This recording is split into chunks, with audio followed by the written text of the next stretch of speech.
Welcome to Hampden Park, the cradle of world football. This museum, home to golden memories of everything that makes us love our sport so much. And everybody's represented. Celtic beating Leeds famously, Rangers beating Moscow Dynamo, Aberdeen winning in Gothenburg, Dundee United beating Barcelona, because every Scottish club beats Barcelona. Football Memories is a project which helps people with dementia just to clear the fog for a little while. It's a project of remarkable genius. It's uplifting and it's amazing.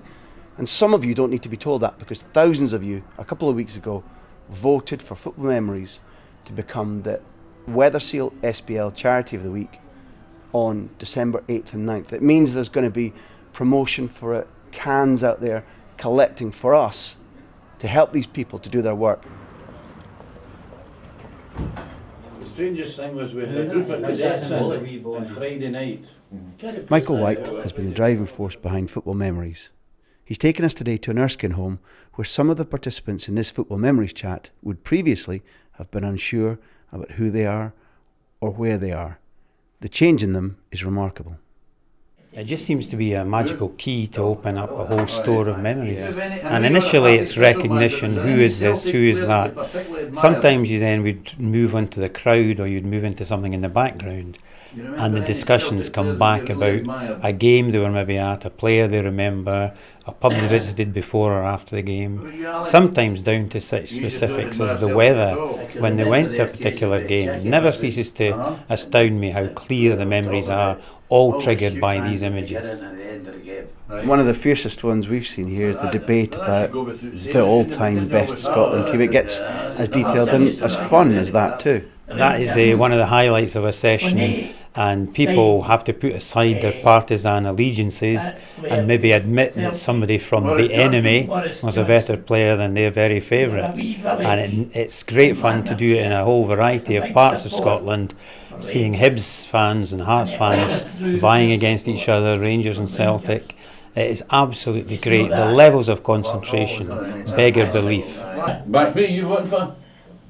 I went for Woodburn. Oh, yeah, but we're talking about the left side. It's either Mackay or Jimmy Baxter. I'll go for Mackay. Oh, na na na na na na na na. Who are we going for, Hughie? After a successful career with St Mirren, Aberdeen and Celtic, Billy Stark is interim Scotland manager. Football Memories is a great concept, whether it's defeating dementia or whether it's just going back to golden times. We're in a place that means a lot to you. Tell us about one or two of the memories that Hampden Park brings back for you, Billy. Well, I think the main one is scoring in cup finals for Aberdeen. A 3-0 victory versus Hearts, and luckily for me, I managed to score the third goal. It's behind us now. That's the goal. Just tell us about the moment. Who gave you that glorious ball? A good pal of mine, Peter Weir, who was one of the great wingers that Scotland produced, and unfortunately didn't win the amount of caps that he should have done. But for the type of player I was, Peter was a great boon to me, because he was a great crosser of the ball and obviously had to beat players to get into those penetrating positions to do that. So he did it again, and I ran in and tripped up just at the right moment and scored with a diving header. Tony Relly is Managing Director of Weatherseal, home improvement partners of the SPL and supporters of the Charity Weekend. For you personally, it's something that you hugely enjoy because you're a first-class footballer yourself. What about your football memory? Well, my own personal memory as a player is I played against as an under-18s, a Celtic team, where Jimmy Johnston was the manager and David Provan was the assistant, and they came over to East Kilbride to play EKYC, and I scored 2 goals that day, and we were the first team to beat them in that season, so it was pretty exciting back then as well. I don't know if you remember Ray Wilkins' goal for England. He chipped it over the defence, ran through and put it away. Well, I done exactly the same the following week. He done that.